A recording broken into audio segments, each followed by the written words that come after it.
आज हमारे लोग उनका भी साथ दे रहे, चाहे वो उद्धव ठाकरे हो। याद रखो दोस्तों, चाहे हाथ का झंडा हो, चाहे साइकिल का झंडा हो, चाहे हाथी का झंडा हो, चाहे घड़ी का झंडा हो या फिर झाड़ू का झंडा हो, हर एक झंडा हमने उतारा, हर एक के हमने नारा लगाया। मैं आपसे धर्मेंद्र अपील कर रहा हूँ कि हमने हर एक का झंडा उठाया। छोड़िए इन झंडों को, छोड़िए इन नारों को। ये जीतेगा तो जीतेगा, ये जीतेगा वो जीतेगा। अरे नारा लगाना है तो नारा लगाओ अपनी दोस्तों बुजुर्गों, सिद्दीकी सदाकत का, उमर की अदालत का, उस्मान की सखावत का और अली की भाभी का। जीतेगा वही जीतेगा, ईमान वाला जीतेगा। कि जीतेगा वही जीतेगा, ईमान वाला जीतेगा। कौन ईमान वाला जी दोस्तों बोलो? राहुल गांधी ईमान वाला, शरद पवार ईमान वाला, उद्धव ठाकरे ईमान वाला, अजीत पवार ईमान वाला या फिर अखिलेश यादव ईमान वाला? नहीं जी दोस्तों बुजुर्गों, आपको और मेरा कायद जनाब बैरिस्टर सदरुद्दीन ईमान वाला, आपको और मेरा कायद जनाब बैरिस्टर सदरुद्दीन ईमान वाला। अभी दोस्तों बुजुर्गों, रियासत के हालात बहुत नाजुक है, मुल्क के हालात बहुत नाजुक है। आए दिन हमारे खिलाफ में कानून बनाए जाते। क्या आपने देखा ये इंटर पॉलिटिकल साइंस की डिग्री लेकर ये नरेंद्र मोदी प्रधानमंत्री बने, जिनके हाथ और हुकूक के लिए तुम कानून बनाते, ये कानून उनके समझ में नहीं आते। इन्होंने किसानों के लिए कानून बनाया, किसानों को कानून समझ में नहीं आया। इन्होंने अग्निवीर लाया, जवानों को समझ में नहीं आया। इन्होंने ट्रिपल तलाक कराया, मुसलमानों को समझ में नहीं आया।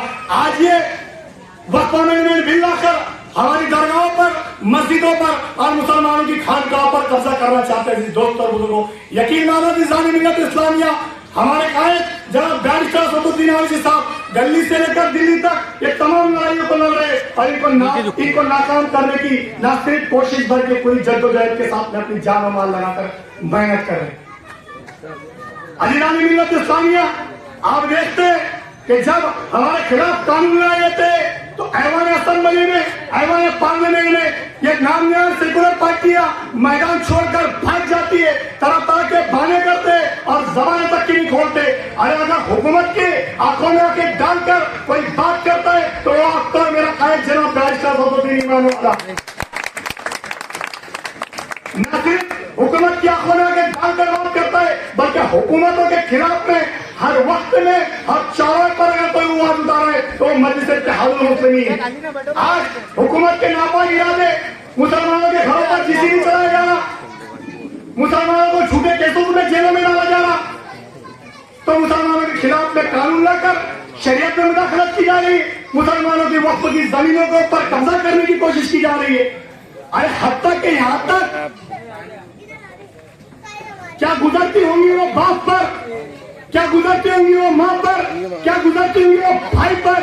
अरे जिसकी बहन, जिसकी बेटी को यूनिवर्सिटी और कॉलेज के बाहर इसलिए रोका जाता ताकि वो हिजाब में, ताकि वो पर्दे में, अरे उसकी इज्जत नहीं आती बल्कि पूरी मुसलमानों की इज्जत नहीं आती। उससे कहा जाता अगर तुम यूनिवर्सिटी में दाखिल होना चाहते, अगर तुम कॉलेज में दाखिल होना चाहते तो पहले तुम्हारे नकाब को, तुम्हारे हिजाब को, तुम्हारी शनाख्त को इस यूनिवर्सिटी और कॉलेज के बाहर छोड़कर। अरे वो यूनिवर्सिटी कॉलेज के बाहर रोड पर खड़े रहकर अपनी आंखों में आंसू लेकर फरियाद लगाती है, हाय ये हुकूमत का जुल्म, हाय ये नामनिहाल सेकुलर पार्टी की खामोशी।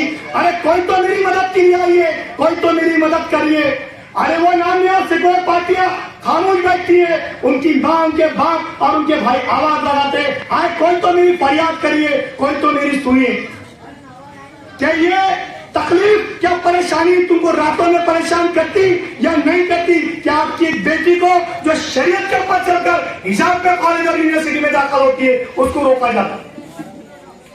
मगर हम जश्न मनाए खासदार के इलेक्शन के अंदर, के खासदार के इलेक्शन के अंदर हम बीजेपी को हरा दिए।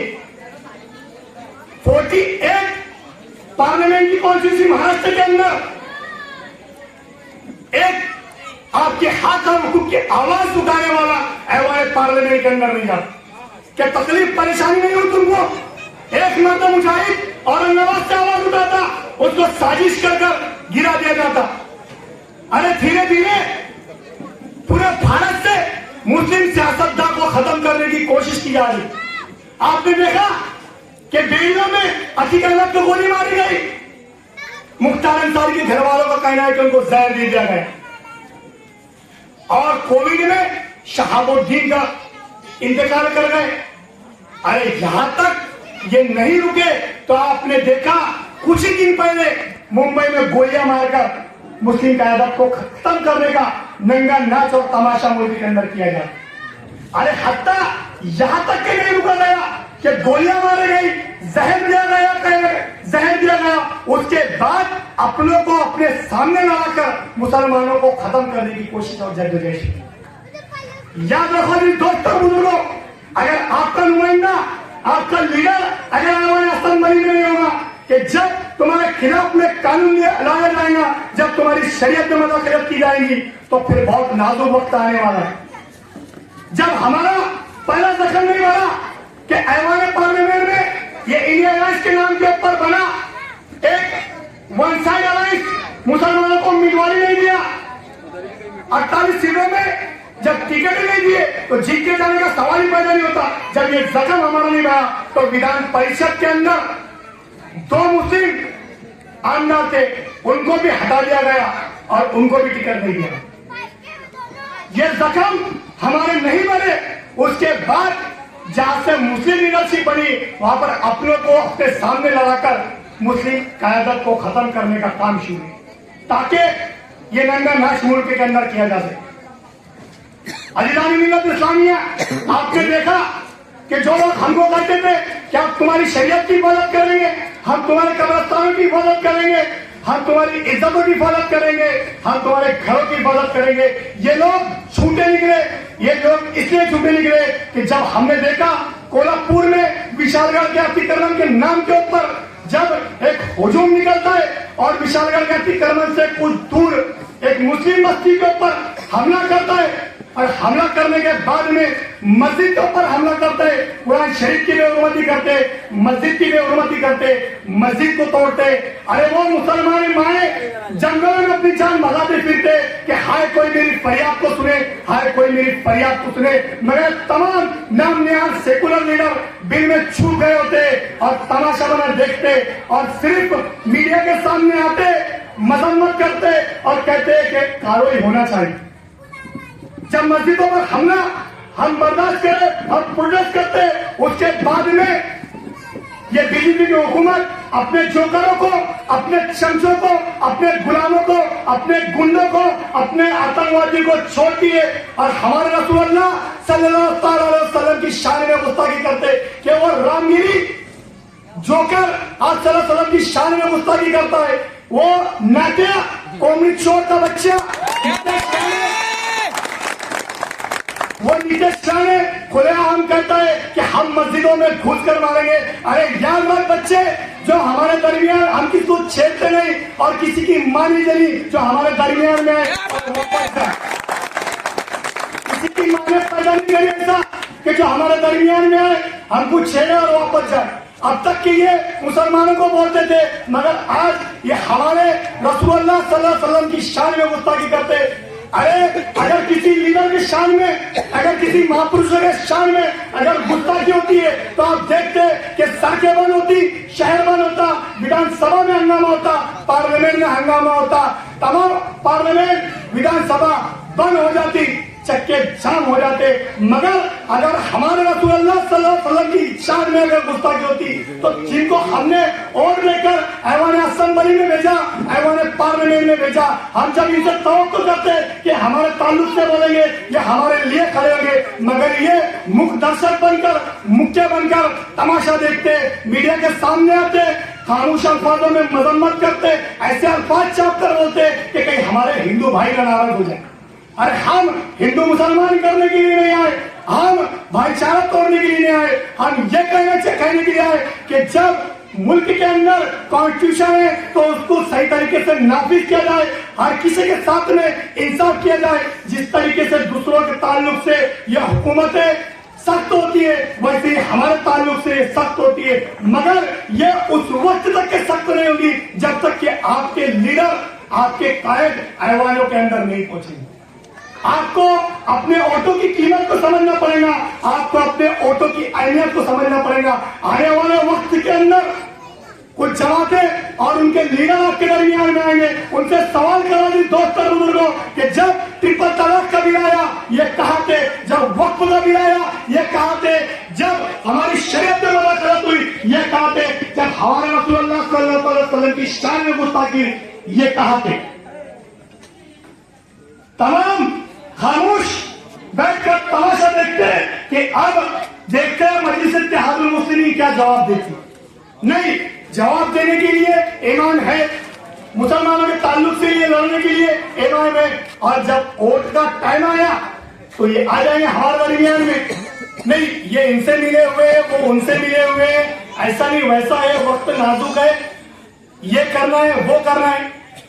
और आपने देखा होगा दुनिया शहर के लीडरों को, सियासी लीडरों को, जो खासदार के इलेक्शन में हमारे दरमियान में आए थे कि मुसलमानों कौम खतरे में, समाज खतरे में, शरीयत खतरे में, ये खतरे में, वो खतरे में।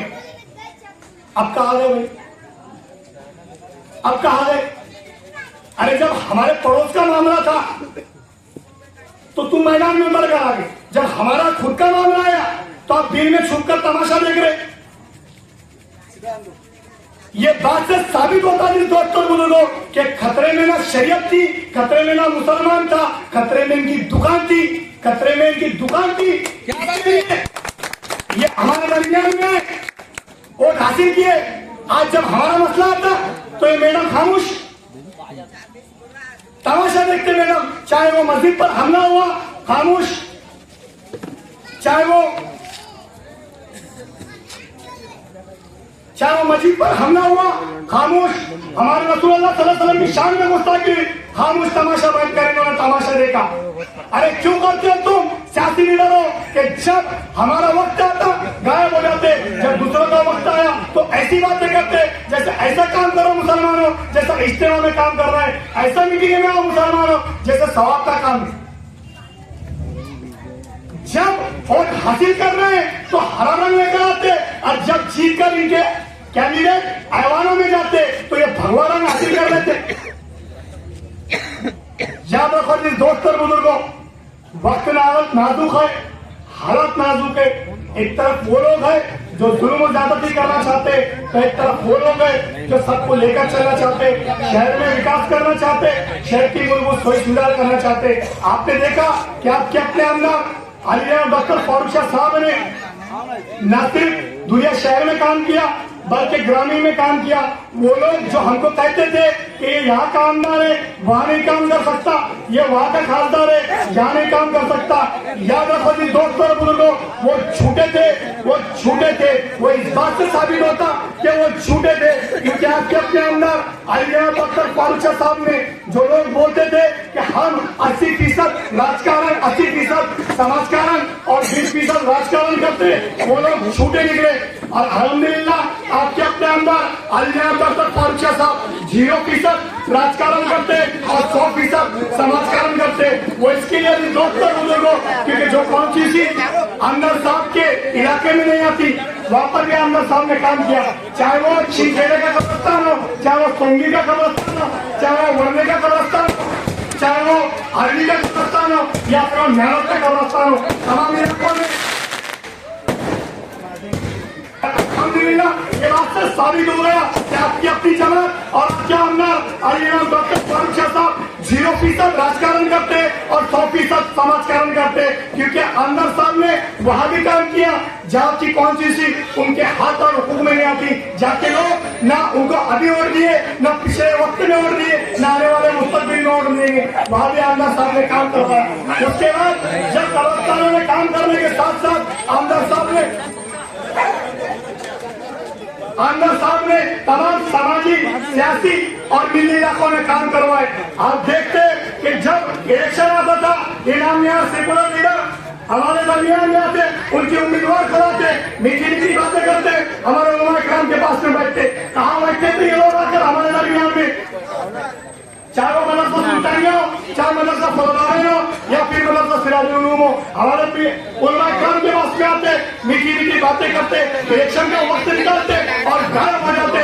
अल्हम्दुलिल्लाह आपके अपने अंदर आलिया डॉक्टर फारूक शाह साहब ने, चाहे वो मदरसा सिराजुल उलूम हो चाहे मदरसा पाधारे हो या फिर मदरसा सुल्तानिया हो, तमाम मदारिस के इलाकों के अंदर रोडों के काम करवाए, गटरों के काम करवाए, टप्पर वालों के काम करवाए। और अजी दोस्तों, वक्त ज्यादा होने के साथ साथ में मेरी बात को मैं ये समेटता हूँ और आने वाले मुखर्रियों को वक्त देता हूँ और यही पैगाम देके जाता हूँ आपको कि याद रखो अजी दोस्तों बुजुर्गों, हम किसी को जिताने और किसी को हराने के लिए पैदा नहीं हुए, हम खुद जीतने के लिए पैदा हुए। इस शेर के साथ मेरी बात खत्म करूंगा कि कौन कहता है कि मोहब्बत के लिए आइए, कि कौन कहता है कि मोहब्बत के लिए आइए, ये जवानी तो हुकूमत के लिए आइए, ये जवानी तो हुकूमत के लिए आइए। अपनी गैरत को जरा जगाओ ईमान वालों, अपनी गैरत को जरा जगा ईमान वालों। तुम्हारी नस्लें तो हुकूमत के लिए आई, तुम्हारी नस्लें तो हुकूमत के लिए आई। आपको बताना चाहता हूँ कि तकरीबन 5 साल पहले प्रभाग 19 की हालात आप सोच सकते हो, याद कर सकते हो कि क्या पोजीशन दिया 19 नंबर प्रभाग 19 में। मैं बोलता 30 साल हम आमदार साहब की वजह से आगे आ चुके हैं। प्रभाग नंबर 19 आमदार साहब ने पूरे धुलिया को धूल मुक्त करने का काम किया है। धुलिया जो नाम है अपना, ये धूल मुक्त करने का काम आमदार साहब ने किया है। हर जगह रोड गटर हर चीज बनाकर, लेकिन सबसे ज्यादा मेहरबान 19 नंबर प्रभाग वाले अपन है। आपने देखा होगा नया शिफा हॉस्पिटल से लेकर विनायक मस्जिद तक के 80 लाख रुपए का काम आमदार साहब ने पूरा किया है। बाकी के और रोड 2 रोड और बने हैं और अंडीसा सोसाइटी में एक ऐसी गली छुट्टी नहीं है जहाँ पर काम हुआ है। मैं बताना चाहता हूँ कि 19 नंबर में और 2 काम हुड़कों में, स्पेशल हुड़कों में 2 काम और मंजूर है। बाकी के जो 7-8 गली जो बाकी है, इंशाल्लाह तकरीबन 8-15 दिन में वो भी इंशाल्लाह मुकम्मल होने वाली है, जो मेन रोड है और जो 5-6 गली है। मैं आपको पूछना चाहता हूँ कि बहुत लोग आने वाले आपके पास में कि हम ये कर देंगे, हम वो कर देंगे। अपने पास वजह आमदार साहब ने क्या काम नहीं किया तो हम वोट नहीं देंगे। बहुत लोग आएंगे, हम ये कर देंगे, हम वो कर देंगे। आज आमदार साहब ने 70 साल में जो मोमेडियन एरिया में जो काम नहीं होता, मैं एक नगर सेवक है, लोग मेरे को बोलते थे, बहुत सब नगर सेवकों को बोलते थे कि भाई गए एरिया जाकर देखो और तुम क्या कर रहे, तुमसे कुछ नहीं हो रहा। लेकिन आज की पोजीशन ऐसी है क्या गए एरिया के लोग बोलते हैं कि मोमेडियन एरिया जाके देखो, क्या गली गली में रोड बन चुकी है। इसकी वजह से हमारे वोट जो दिए थे हमने कभी उम्मीद नहीं लगाए थे कि आमदार साहब ये काम कर, कभी वादा नहीं किया था। लेकिन आमदार साहब की आदत है, जो नहीं बोलते वो काम करते और जो नहीं बोलते वो भी ज्यादा काम। आज से 101 काम का उद्घाटन लोग इंफॉर्मेशन मंगने के बाद हो सकता है कि 101 काम जो माजी आमदार है वो लोग इंक्वायरी माहिती का अधिकार डाल रहे कि 101 काम का उद्घाटन कैसे हो सकता है। उससे पहले कई 500 काम हो गए, लेकिन ये 101 काम का उद्घाटन एक साथ में एक आमदार कैसा कर सकता है। इसीलिए मैं बोलना चाहता हूँ कि बहुत से आने वाले, बहुत लोग आने वाले, बहुत चॉकलेट देंगे, लेकिन हम लोग 19 नंबर में बोलता हूँ 19 नंबर में हर चीज का सब लोगों का फायदा हुआ। ऐसा नहीं कि भाई सिर्फ आज मैं बोलता रोड बनने से तुमको खुद को मालूम है प्रॉपर्टी की क्या कीमत बढ़ती है। आज पोजीशन ऐसी थी कि आने जाने के लिए जाम का मतलब बताना चाहता हूँ। लोग बोलते हैं भाई जाम के मल्ले में सबसे ज्यादा काम हुआ, ऐसा नहीं, सब जगह काम हुआ है। आमदार साहब ने पूरे दुनिया में और खासकर 19 नंबर वार्ड में मैं बताना चाहता हूँ 40 से 45 करोड़ का काम सिर्फ रोड और गटर के लिए दिया है। और प्रभाग नंबर 19 में सीरियल गार्डन करके सुल्तानिया मदरसे के सामने चालू हुआ है। आज वहाँ पर अतिक्रमण होता था और कुछ भी होता था, लेकिन आज 5 करोड़ रुपए लागत से जो लेडीज अपने नजदीक किनारे गार्डन में जाती थी, संभाजी गार्डन वगैरह इधर उधर जाते थे, आज वही लेडीज अपनी नजदीकी गार्डन में आ रहे हैं। इकरा कॉलोनी में मैं बोलता 1 करोड़ रुपए का प्ले ग्राउंड बन रहा है। वहाँ पर बच्चे बास्केटबॉल खेलेंगे, वॉलीबॉल खेलेंगे, बहुत सी चीजें है। 19 नंबर एक ऐसा वार्ड प्रभाग हो चुका है कि जब पेपर जैसा प्रेस नोट छपती है तो कभी न एक ऐसा दिन नहीं होगा कि 19 नंबर प्रभाग का उद्घाटन नहीं हुआ है। तो हम लोग ऐसा मन है आमदार साहब के और हम लोग को जरूरत है कि आमदार साहब को ही जिताना है। अब मैं बोलता हूँ अभी खासदारकी में किसको पता नहीं था, अच्छे बड़े लोग अमरीश पटेल जैसे 2 बार लड़ा, कुणाल मामा ने इलेक्शन लड़ा, उसके खुद के मतदार संघ में जहाँ पर आमदार रहते थे वहां पर भी उसको वोटिंग नहीं मिली। आज मुस्लिम एकता आज एक मिसाल है। हम लोगों ने एकता ही की है। आज तक के बीजेपी को हराना धुलिया शहर में नामुमकिन हो गया था। धुले जिले में एक गढ़ था। इलेक्शन निकाल लगने से पहले वहां के लोगों ने, बीजेपी के नगर सेवकों ने, कार्यकर्ताओं ने खासदार का बैनर लगा दिए थे, लेकिन उनको ये नहीं मालूम था कि मोमेडियन मुस्लिम एकता एक हो चुकी है। मैं बोलता हूँ कि आज तक उनके सपने में भी नहीं था कि भाई लेडीज कौन लगते अपने खासदार जो बनी है, लेडीज कोई रिश्तेदार है किसके, मुस्लिम है कोई किसके रिश्तेदार है क्या? लेकिन फिर भी बगैर पैसों का, बगैर कुछ करे आज 6-6 घंटे लाइन में हमारी लेडीज, मैं बोलता हूँ एक स्कूल ऐसी नहीं बची थी धूप में 5-5, 6-6 घंटे खड़े होकर आज एक गैर मजहब के लेडीज को जिताने के लिए हम लोग मेहनत कर सकते हैं। ये तो अपने ईमान वाले हैं। और हम लोग, मैं बोलना चाहता हूँ कि एक इज्जत की बात है अपनी। बहुत लोग आ रहे, बहुत लोग आज इतने भाषण तुम देखे ना, बहुत लोग कम है सोशल मीडिया वापरते। आप लोग देख लो क्या लोग इतने जातिवाद, आज तक के आमदार आपने कभी जातिवाद नहीं किया है। पूरे दुनिया में सबको साथ में लेकर काम करा। हर प्रभाग में 19 नंबर से 1 नंबर से लेकर 19 नंबर पूरे दुनिया में आमदार साहब ने एक प्रभाग नहीं बाकी हुआ जहाँ पे आमदार साहब की निधि लगी नहीं। तो मैं ये बताना चाहता हूँ कि अपने को मुत्तफिक होकर फिर से आमदार साहब को जिताना है। और जो बचे हुए काम है, बहुत से काम अभी लोगों को ऐसा लगा होंगे बहुत हमारे काम 100 में से 100 काम करने की हमारी कोशिश थी और इंशाल्लाह 99 काम तो हो गए। 1-2 काम जो बचा होंगे इंशाल्लाह वो भी लगने वाले और जो रह जाएंगे।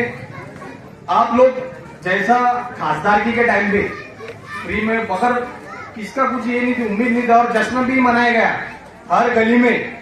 अभी तक के आके देख के गए कि खासदार ने, तुम खुद बताओ कौन सी गली में आके देख के गए? मोमेडियन लोगों ने वोट दिए है, मैं जाके मुलाकात करती हूँ। मैं जाकर जितने भी नेता थे एक ने भी लेके आए क्या?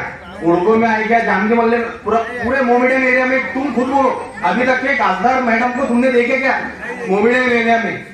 हम लोग इसको उसको जिताने के लिए, चलो ठीक है, हमको बीजेपी को हराना था तो हमने जीता है। आज अपने को अपनी खुद की गरज है। लोग बहुत आ रहे कि हम वो कर देंगे, हम ये कर देंगे, वोट काटने के लिए बहुत लोग खड़े।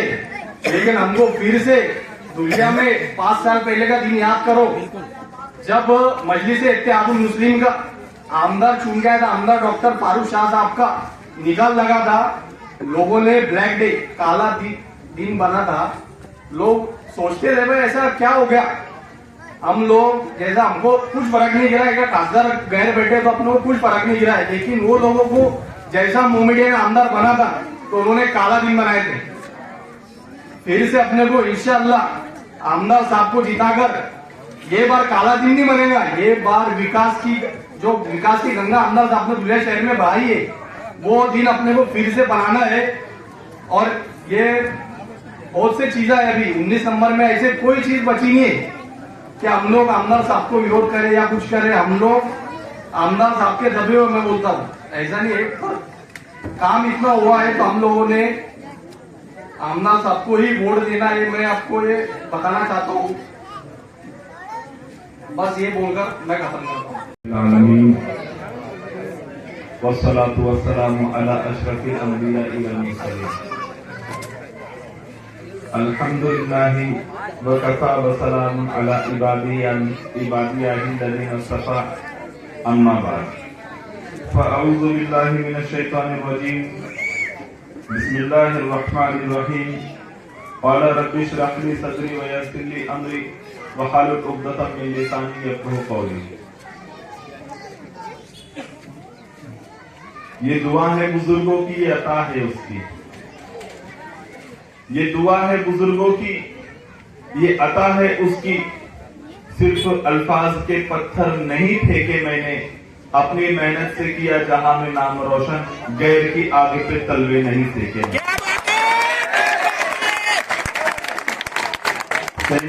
तशरीफ फरमा आज के इस अजीम शान जलसे के सदर जनाब हाजी मोहम्मद हनीफ साहब, स्टेज पर बैठे हुए इस इलाके के कारपोरेटर जनाब आमिर पठान साहब, माजी कारपोरेटर हमारे सीनियर काइद जनाब अब्दुल सत्तार शाह साहब, स्टेज पर बैठे हुए हमारे जिम्मेदार जनाब दादा मियां शाह साहब, जनाब करीम ब्रावर साहब, पेंटर साहब, यूसुफ शेख साहब, अमजद भाई साहब, मुन्ना भाई साहब, सैयद पठान साहब, समीर भाई साहब, नजर पठान, मजलिस इत्तेहादुल मुस्लिमीन। क्या कि आप लोगों ने सुना, आमिर भाई ने भी बोले, नजर खान ने भी बोले। मेरा एक सवाल आप लोगों से है, मजलिस इत्तेहादुल मुस्लिमीन के शेरों के जैसा कोई और दहाड़ सकता है क्या?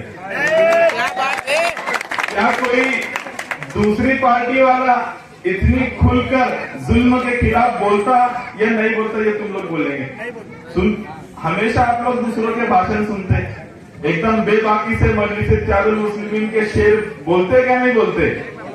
तो मजलिस इत्तेहादुल मुस्लिमीन के सभी अरकान, मेरे सामने बैठे हुए हमारे बुजुर्ग नौजवान दोस्तों, और जहां तक मेरी आवाज जा रही है, मेरी पर्दा नशीन इज्जतदार माओ और बहनों, अस्सलाम वालेकुम व रहमतुल्लाहि व बरकातुहू। जैसे आप लोगों ने अभी सुना,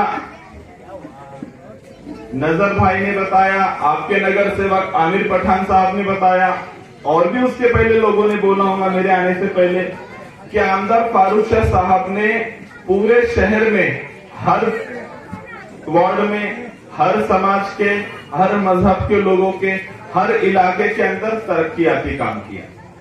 चाहे वो हमारा मुस्लिम इलाका हो, तो मुस्लिम इलाके में तरक्कियाती कामों की जैसी जैसी जरूरत पड़ती गई, समीर भाई आते थे साहब के पास में निवेदन लेकर, कभी अमजद दादा को साथ में लेके आ गए, कभी और दीगर जिम्मेदारों को साथ में लेके आ गए। आमिर पठान साहब निवेदन लेकर आते थे। 19 नंबर वार्ड धुलिया शहर का सबसे खराब वार्ड था, सबसे ज्यादा पिछड़ा वार्ड था। यहाँ पर सड़कें नहीं, बाहर से, बाहर गांव से कोई रिश्तेदार आते थे तो 100 फुटी तक ही आती थी रिक्शा, उधर से छोड़ के चल जाते थे, घर तक भी नहीं आते थे, बोले यार रास्ते ही नहीं जाने के रास्ते। गटरे अपने इलाके में नहीं थी। पूरे धुलिया शहर का सबसे पिछड़ा हुआ इलाका, मतलब 19 नंबर वार्ड। मगर वो लोग जो आपके दरमियान में 15-15 साल अंदर रहे, क्या करते थे? 3-3 मर्तबा, यानी 15-15 साल आप लोगों ने उनके ऊपर भरोसा किया। वो लोग आपके दरमियान इलेक्शन के वक्त में आते थे। अभी बोले ना, कौन आमिर भाई बोल रहे थे, बोले एक बार कुणाल पाटिल भी खड़े था खासदार की में, वो कुणाल दाजी इलेक्शन के टाइम कुणाल हाजी बन के आता था। ऐसी जाली वाली टोपी पहन के आ जाए ना, जैसा अभी हस्कू जाके आ रहे। बाबा, आबा, आजी, दाजी सब माजी हो गए, और आप लोगों के इत्तेहाद ने आमदार फारूक शाह साहब को तरक्की से हमकिनार किया, कामयाबी से हमकिनार किया। तो वो लोग आपके दरमियान में आते थे, झूठे वादे करते थे, और विकास काम के झूठे वादे करते थे, आपकी शरीयत की हिफाजत के झूठे वादे करते थे, मुसलमानों की हिमायत के झूठे वादे करते थे, आपके मदारिस मसाजिद के तहफ्फुज़ के झूठे वादे करते थे। आप लोगों को लगता था कि हाँ ये सेकुलर है, हमने इस पे भरोसा कर लेना चाहिए, हम अगर इसको वोट दे देंगे तो ये हमारे इलाके सुधार देगा। एक आता था वो एड़ा, अभी तो बोलते भी नहीं आ रहा, अनिल गोटे, बोले दुल्हे को नवापुर बना, क्या बोले सिंगापुर। उस दिन मैं सूरत से आ रहा था तो नवापुर आया बीच में, बड़कबाग, सत्तार बड़कबाग। नवापुर में ना ऐसे खड्डे, मेरे को जहन में आया कि एक वक्त में अपना दुल्हे जैसा था, तो मेरे जहन में आया सिंगापुर बनाने चला था, नवापुर बना के छोड़ दिया। बोले दुल्हे को सिंगापुर बना दूंगा। ये सिंगापुर के झूठे वादे करने वाले आप लोगों के दरमियान आते थे, मगर क्या होता था? वोट लेकर चले जाते थे। वो अनिल गोटे जिसको आप लोगों ने 3 मर्तबा आमदार बनाया। पहली बार यहाँ सत्तार शाह साहब बैठे हैं, मैंने भी आज वो एक जगह पढ़ा, इनसे भी मैं आपके सामने पूछना चाहूंगा। पहली मर्तबा गोटे आमदारकी में खड़ा था तो कितनी वोट मिली थी?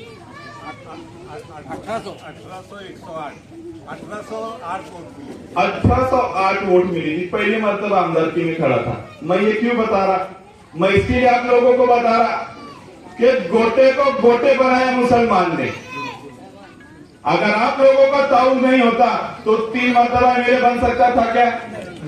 गोटे को गोटे बनाने वाले भी आप लोग हो, कदम बांधे को कदम बांधे बनाने वाले भी आप लोग। आप लोगों के एक एक वोट की कीमत उनको अच्छी से मालूम थी, इसके लिए आपके दरमियान में आते थे और झूठे बातें करते थे। आपको लगता था कि हाँ ये सेकुलरिज्म की बातें कर रहा है, ये जीत के आने के बाद में हमारी सड़कों की तामीर करेगा, हमारे मसाइल को हल करेगा, हमारी मस्जिदों की हिफाजत करेगा, मदारिस की हिफाजत करेगा, कब्रस्तानों की हिफाजत करेगा। अगर शरीयत में मुदाखलत की जाएंगी, ये हमारा नुमाइंदा बन के हमारी आवाज उठाएगा। अगर हमारी बहन बेटी की हिजाब के ऊपर अगर बात आएंगी तो ये हमारी आवाज उठाएगा। मगर ये लोग जीत के जाने के बाद में भगवे हो जाते थे। और ये वही अनिल गोटे है जो सेकुलरिज्म की बात करता था, आपका वोट लेकर जीत कर गया तो विधानसभा में बोलता है कि इस देश में जिसको रहना होगा उसको वीसी कहना होगा। बोलता था कि नहीं बोलता था? उसके जवाब में आमदार साहब हमारे कहते हैं कि किसी पागल के कहने से किस तरह छोड़ दे हम, किसी पागल के कहने से किस तरह छोड़ दे हम। किराए से खरीदा हुआ मकान थोड़ी है और सभी का खून है शामिल यहाँ की मिट्टी में, किसी के बाप का हिंदुस्तान थोड़ी है।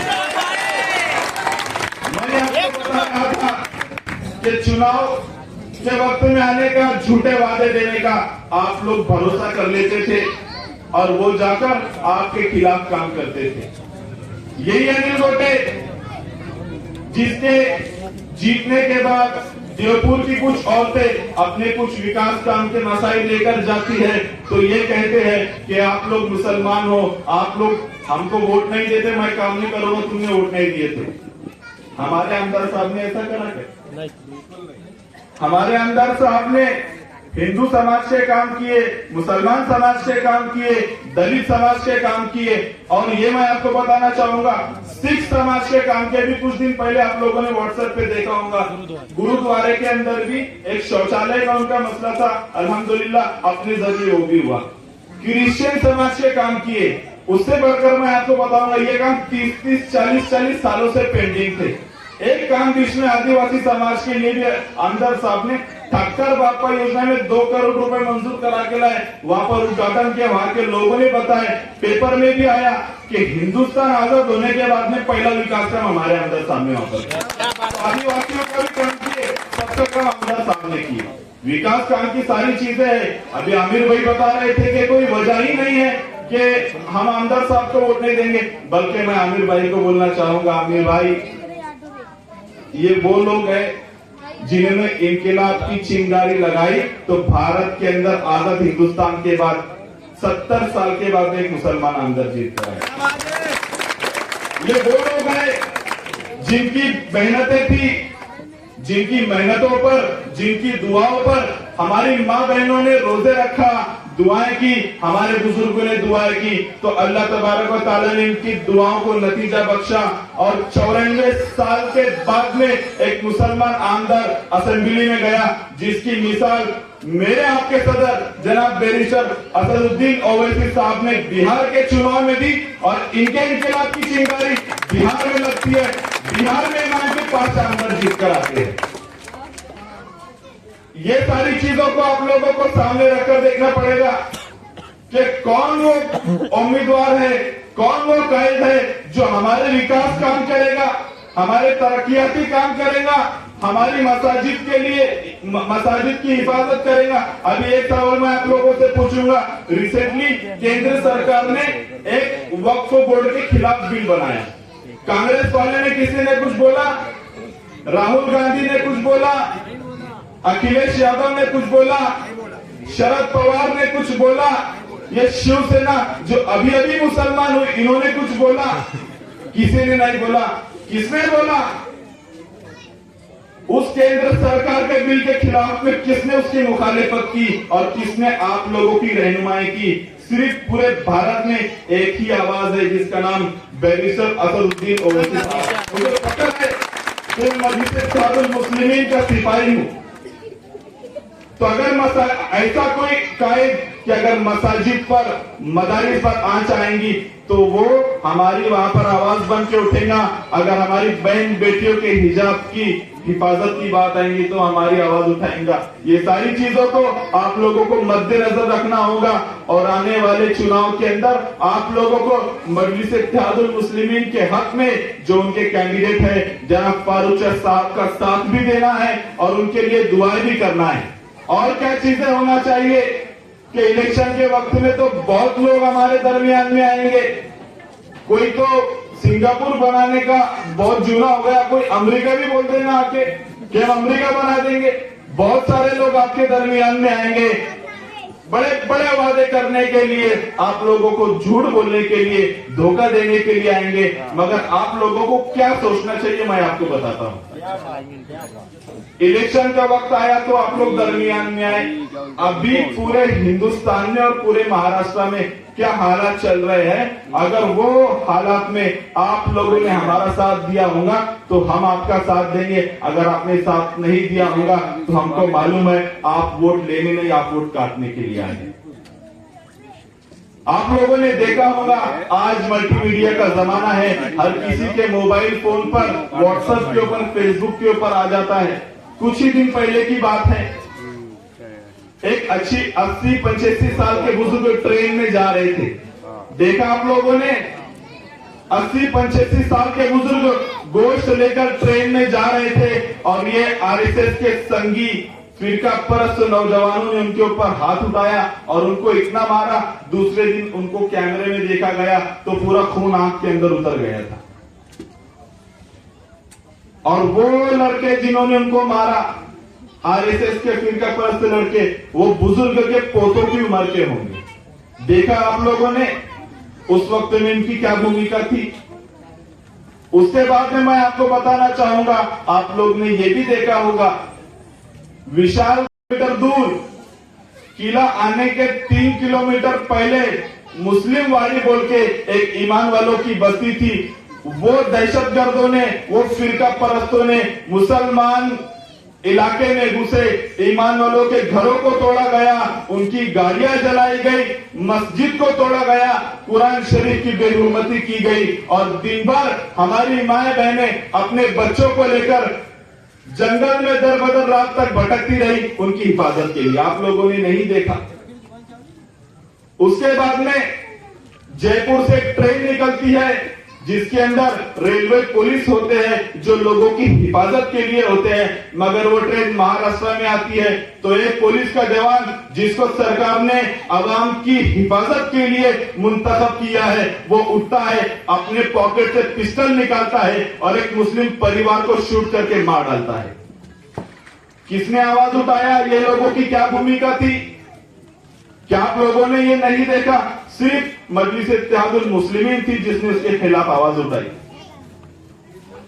उसके बाद में मैं आपको बताना चाहूंगा, मैं अक्सर ये बात बोलता हूं कि हम लोग सोए हुए हैं और हमारे खिलाफ क्या क्या साजिशें रची जा रही है वो आप लोगों को समझना होगा। मेरे एक सवाल का आप लोग जवाब दीजिए कि अगर कोई महापुरुष के खिलाफ अगर किसी ने गलत बयानी कर दी तो क्या होगा? शहर में आंदोलन छेड़े जाएंगे, सरकारी गाड़ियों को रोककर आंदोलन किया जाएगा, ऐवाने असेंबली में हंगामे किए जाएंगे, पार्लियामेंट में हंगामे किए जाएंगे और जिसने ये गलत बयानी दी है उसके खिलाफ सख्त कार्रवाई होनी चाहिए। ऐसे अपील की जाएगी सरकार से और सरकार को मजबूर किया जाएगा। मैं जिंदा मिसाल उसकी आप लोगों को बताना चाहूंगा। कुछ के राहुल गांधी ने ये वीर सावर के बारे में गलत बयानी की थी, पूरे भारत में हंगामे मचाए गए और कांग्रेस के लोगों ने भी उसकी मुखालिफत की और भारतीय जनता पार्टी ने राहुल गांधी के खिलाफ बहुत सारे बोल बोले। करे क्या नहीं करे? मगर मेरा सवाल आप लोगों से ये है कि अगर कोई फिरका परस्त, अगर कोई भगवाधारी, अगर कोई दहशतगर्द उस शख्सियत के बारे में बोलता है जिसके सदके तूफैल में अल्लाह तबारक व तआला ने कायनात को पैदा किया, अगर कोई फिरका परस्त, अगर कोई दहशतगर्द उस शख्सियत के बारे में बोलता है कि उनके बारे में पढ़ा है मैंने कि अगर अल्लाह तबारक व तआला को हजरत मोहम्मद सल्लल्लाहु अलैहि वसल्लम को पैदा नहीं करना होता तो अल्लाह पाक ये दुनिया नहीं बनाता, ये चांद सूरज नहीं बनाता, ये बारिश का गल्ले का निजाम नहीं चलाता, ये रात दिन का निजाम नहीं चलाता। अगर आप अलैहिस्सलाम नहीं होते, गोया कायनात नहीं होती। मतलब इसका ये है कि जिस शख्सियत के सदके में ये कायनात का वजूद है, अगर कोई दहशतगर्द पैगंबर दो आलम सल्लल्लाहु अलैहि वसल्लम के खिलाफ बोलता है, उनकी शान अक़दस में गुस्ताखी करने की कोशिश करता है, मेरा सवाल आप लोगों से ये है कि कितने शहरों में आंदोलन हुए, कितनी सरकारी गाड़ियों को रोककर आंदोलन किया गया और कितने ऐवानों में, कितने असेंबलियों में इसको लेकर हंगामा हुआ और कितने पार्लियामेंट में कितने खासदार जो आपकी वोट की खैरात पर खासदार बने, किसने आवाज उठाई? मेरे आपसे सवाल है। बल्कि इससे आगे की बढ़कर घिनौनी बात क्या हो सकती है कि जो भगवाधारी दहशतगर्द रामगिरी अल्लाह के रसूल सल्लल्लाहु अलैहि वसल्लम की शान अक़दस में गुस्ताखी करता है, तो दूसरे दिन मुख्यमंत्री एकनाथ शिंदे स्टेज पे लेकर बोलता है, उसको बाजू में खड़े करके बोलता है कि इसका कोई बारगी बाका नहीं होने देंगे। मेरा सवाल आप लोगों से यह है, उस वक्त में ये लोगों की भूमिका क्या थी? मैं गर्व के साथ और फख्र के साथ बोलता, हम हिकमत के नाम पर बुज़दिली करने वाले नहीं हैं। हम लोग हिकमत के नाम पर बुज़दिली करने वाले नहीं है। सिर्फ और सिर्फ मजलिस-ए-इत्तेहादुल मुस्लिमीन थी, इसके जिम्मेदारान थे जिन्होंने 5 लाख लोग लेकर बंबई गए, बंबई को जाम किया, सरकार की आंखों में आंखें डालकर ये मांग की कि जल्दी से जल्दी ये रामगिरी को जेल में डालो। आप लोगों ने नहीं देखा। और उसके बाद में जब ये रैली हुई और पूरे महाराष्ट्र में हमारे मुस्लिम भाइयों ने अपने जिला कलेक्टर से मिलकर वो रामगिरी के खिलाफ गुनाह दाखिल करने की मांग की, तो भारतीय जनता पार्टी का एक आमदार जिसका बाप पहले मुख्यमंत्री था और जो अभी भारतीय जनता पार्टी से खासदार है, उसका लड़का, क्या नाम है उसका? वोडाफोन का कुत्ता, क्या नाम है उसका? 1.5 फुटिया नीतीश राणे। क्या बोला उसने? अगर रामगिरी को के खिलाफ जाओगे तो मुसलमानों हम मस्जिद में घुसकर मारेंगे। क्या आप लोगों ने नहीं देखा? दूसरे दिन ये बात उसके सियासी बाप देवेंद्र फडणवीस से एक पत्रकार ने पूछा कि आपके आमदार ने मुसलमानों के खिलाफ बोला है कि उनको मस्जिद में घुसकर मारा जाएगा, आपकी इसके बारे में क्या राय है? तो वो फडणवीस बोलता है कि वो नीतीश राणे हमारा हिंदुत्व का लीडर है और उसने ये बात बहैसियत आमदार नहीं कहा है बल्कि बहैसियत हिंदू कहा है। ये हिंदुत्व के वो हमारा हिंदुत्व का लीडर है। क्या आप लोगों ने नहीं देखा? मेरा सवाल आप लोगों से ये है कि ऐसी चीजें देखकर जो विशालगढ़ जाने वाले मुस्लिम वाड़ी में जाकर ईमान वालों की बस्ती में पूरा दिन दहशत मचाते हैं, 50 मीटर दूर पर जिले का एसपी, जिले का कलेक्टर तमाशा देखता है, उनको रोकता नहीं, उनके ऊपर कार्रवाई नहीं करता। जब कोई भगवाधारी उठकर अल्लाह के रसूल सल्लल्लाहु अलैहि वसल्लम की शान अक़दस में गुस्ताखी करता है, दूसरे दिन चीफ मिनिस्टर उसको हिफाजत देता है। अगर कोई नीतीश राणे जैसा फिरका परस्त उठकर मुसलमानों के खिलाफ कोई संवेदनशील बात करता है तो फडणवीस उसको बचाता है। मेरा सवाल ये है कि ये सारी चीजें देखकर आप लोगों को ये नहीं लगता कि इनको भारतीय जनता पार्टी की सरकार ने आदेश दिया है कि अभी हम लोग लोकसभा में उतनी सीटें नहीं ला सके जितनी लाना चाहिए थी, लिहाजा विधानसभा के पहले हम लोग अभी हार रहे हैं। आप लोग इलेक्शन के वक्त में मुसलमानों के खिलाफ बोलिए, जितना ज्यादा जहर उगलेंगे उतनी हिंदुस्तान की वोट हम लोग हासिल कर पाएंगे। क्या आप लोगों के जहन में यह फिक्र नहीं आती कि कहीं ना कहीं इनको सरकार का पाठिंबा है, कहीं ना कहीं इनको सरकार की तरफ से टारगेट दिया गया है? ऐसे वक्त में मजलिस-ए-इत्तेहादुल मुस्लिमीन है जो आप लोगों की आवाज बनकर बेहतरीन तरीके से आप लोगों की क़यादत करती है। आप लोगों को खबर भी नहीं है कि आप लोगों की सियासत को खत्म करने के लिए, आप लोगों की क़यादत को खत्म करने के लिए और आपकी सियासी बका को खत्म करने के लिए क्या क्या साजिशें रची जा रही है। अभी आप लोगों ने देखा कांग्रेस के मंत्री, माजी मंत्री जनाब बाबा सिद्दीकी साहब का क्या हो गया, मर्डर हो गया।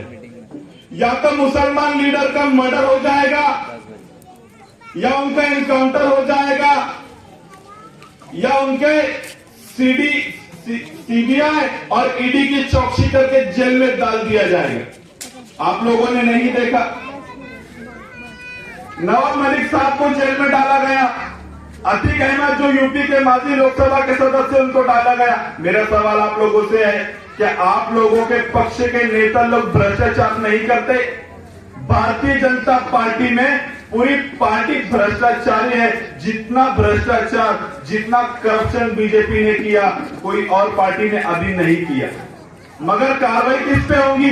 या तो मुस्लिम लीडरशिप को मर्डर कर दिया जाएगा या एनकाउंटर कर दिया जाएगा या जेल में डाल दिया जाएगा। आप लोगों को खबर भी नहीं है। और ये बाबा सिद्दीकी साहब के, अल्लाह उनको उनकी मग़फ़िरत फरमाए, उनको कत्ल करने की जिम्मेदारी किसने लिया? Bishnoi gang, Lawrence Bishnoi. कल के दिन में न्यूज अखबार पढ़ रहा था, एक बहुत ही धक्कादायक न्यूज मैंने पढ़ी कि वो लॉरेंस बिश्नोई जिसने बाबा सिद्दीकी साहब की कत्ल की जिम्मेदारी ली, कनाडा की सरकार ने ये वहां पर प्रेस कॉन्फ्रेंस में कहा क्या कनाडा के अंदर भी भारतीय ओरिजिन के जो लोग हैं, भारतीय जनता पार्टी की सरकार और लॉरेंस बिश्नोई की गैंग मिलकर कनाडा में उनका मर्डर करें। मेरे को खालिस्तान से कोई लेना देना नहीं, कोई खालिस्तान का समर्थन होगा, हम उन लोग उसको समर्थन नहीं करते। मगर कनाडा की सरकार ने ये दुनिया के सामने बात लाई कि बिश्नोई गैंग का और भारतीय जनता पार्टी के होम मिनिस्टर अमित शाह का रैकेट चल रहा रैकेट, ये लोगों की युति है और उनके आदेश पर ये पूरे दुनिया के अंदर दहशत मचा रहे। तो इस तरीके से मुस्लिम लीडरशिप को खत्म कर दिया जा रहा। और एक चौथी बात आप लोगों को मैं बताना चाहता हूं कि मर्डर कर देंगे, एनकाउंटर कर देंगे, जेल में डाल देंगे, या फिर अगर कहीं पे मुस्लिम लीडरशिप तैयार हो रही है तो उसके सामने कोई मुसलमान को लाके खड़े कर दो। मेरा आप लोगों से सवाल है, अगर आप लोगों को, क्या आप लोगों ने ये नहीं देखा कि 5 साल में अंदर फारूक शाह साहब ने हर शोबे में तरक्कियाती काम किए, हर शोबे में तरक्कियाती काम किए। जैसी जैसी मुसीबत आई आमदार साहब ने फौरी तौर पर आप लोगों की आवाज उठाई। मैं बहुत फख्र के साथ बोलना चाहूंगा, CA/NRC का जब मामला आया, आमदार फारूक शाह साहब 9 मुंतखब एमएलए थे, 289 महाराष्ट्र के अंदर आमदार है, मुख्यमंत्री उस टाइम पे उद्धव ठाकरे था। अगर CAA/NRC के खिलाफ में महाराष्ट्र की सरकार के उद्धव ठाकरे चीफ मिनिस्टर से कोई मिला था तो जनाब फारूक शाह साहब है, और उनको बोलकर ये कहा था कि चाहे पूरे हिंदुस्तान में CA/NRC लागू हो जाए मगर आप महाराष्ट्र के चीफ मिनिस्टर हो, महाराष्ट्र में ये नहीं होना चाहिए और हम होने भी नहीं देंगे। जैसी जैसी जरूरत पड़ी आप आमदार फारूक शाह साहब आपकी आवाज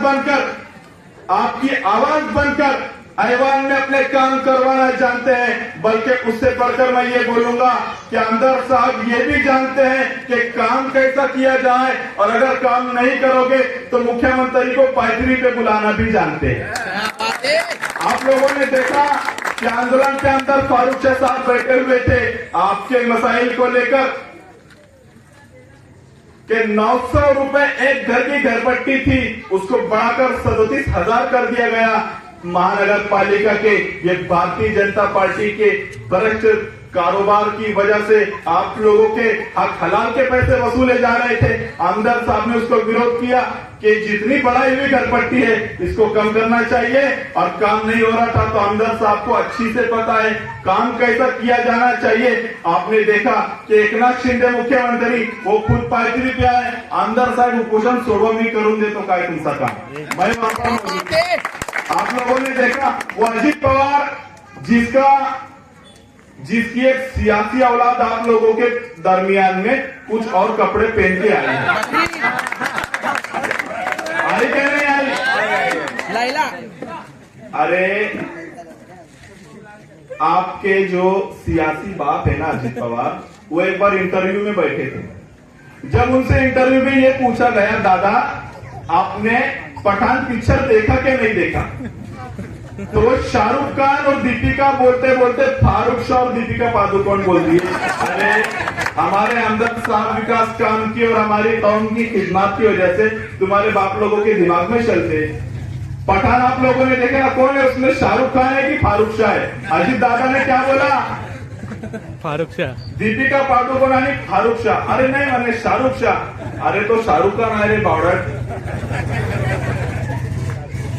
आपके दरमियान में आकर आप लोगों के अंदर निफाक पैदा करने की कोशिश की जा रही है। मैं उनके ऊपर कोई इल्जाम नहीं लगाना चाहूंगा। मैं सिर्फ ये बोलना चाहूंगा कि ये अजित पवार, फडणवीस और शिंदे आप लोगों को गलत तरीके से, आपको गलत तरीके से इस्तेमाल कर रहे हैं। और अगर आपको लगता है कि यहाँ पर बीजेपी की सीट निकालकर आप उनको दे दोगे और आपको एमएलसी मिल जाएंगी, तो मैं ये बोलना चाहूंगा कि अगर आप खुद के फायदे के लिए मुसलमानों में निफाक डालेंगे तो आप गलत हो।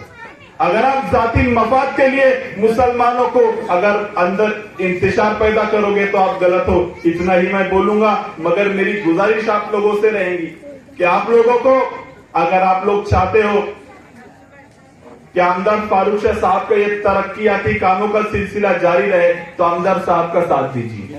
अगर आप लोग चाहते हो कि इसी तरीके से पूरे धुलिया शहर में, हमारा धुलिया शहर तरक्कियों के आसमान को छुए, तो आप लोग हमदर्द फारूक शाह साहब का साथ दो। अगर आप लोग चाहते हैं कि फिरका परस्त ताकतें जब हमारी शरीयत की तरफ नजर डाले, तो उसकी आंखों में आंखें डालकर अगर उसको रोका जाए, तो मजलिस इत्तेहादुल मुस्लिमीन का साथ दो, हमदर्द फारूक शाह साहब का साथ दो। अगर आप लोग चाहते हैं कि कभी हमारी अजान पर आंच नहीं आए, और अगर सरकार ऐसा करे, तो उसकी जगह बताने के लिए मजलिस इत्तेहादुल मुस्लिमीन का साथ दो। अगर आप लोग चाहते हैं कि मसाजिद मदारिस की हिफाजत हो, तो आप लोग मस्जिद इत्तेहादुल मुस्लिमीन का साथ दो। अगर आप लोग चाहते हो कि हमारी बहन बेटियां हिजाब पहनकर तालीम हासिल करने आजादी के साथ जाए, तो मेरी गुजारिश आप लोगों से ये रहेगी कि मजलिस इत्तेहादुल मुस्लिमीन का साथ दो। और मैं आप लोगों के सामने अल्लाह जल्ले शानहू से दुआ करूंगा कि अल्लाह तबारक व तआला आप लोगों की मेहनत को, आप लोगों की दुआओं को फिर से एक मर्तबा कबूल करके हमदर्द फारूक शाह साहब को विधान भवन में दुल्हे की आवाज बनाकर भेजे। और इंशाअल्लाह अगर ऐसा वक्त आए कि ना ये सरकार बना पाए ना वो सरकार बना पाए, तो मैं बोलना चाहूंगा कि ऐसे अटी तटी के वक्त में मजलिस इत्तेहादुल के जिम्मेदारान के हाथ में रिमोट कंट्रोल रहेगा, और आपके अंदर साहब डिसाइड करेंगे चीफ मिनिस्टर कौन होगा। आपके अंदर साहब ये फाइनल करेंगे कि चीफ मिनिस्टर कौन होगा। अगर फोन आएगा ना शरद पवार साहब का, तो हमदर्द साहब बोलेंगे कि तुम्हारे अब्बा से ऐसा साहब से पूछ के बताता, उनसे पूछ के बताता कि तुम्हारा साथ देना या नहीं देना। फिर इंशाअल्लाह सुम्मा इंशाअल्लाह ये रामगिरी भी जेल में जाएगा, ये नीतीश राणे भी जेल में जाएगा, और किसी की मजाल नहीं होगी ये अल्फाज मुंह पे लाने की कि मुसलमानों को मस्जिदों में घुसकर मारेंगे। ये मेरी आप लोगों से गुजारिश है। और दोस्तों बुजुर्गों, जाते जाते इस शेर के साथ में मैं अपने अल्फाज को समेटना चाहूंगा कि हरम पाक भी अल्लाह भी कुरान भी, हरम पाक भी अल्लाह भी कुरान भी एक, क्या हर जो होगा जो हो जाएंगे मुसलमान भी एक। वाखिर व दावाना अल्हम्दुलिल्लाह।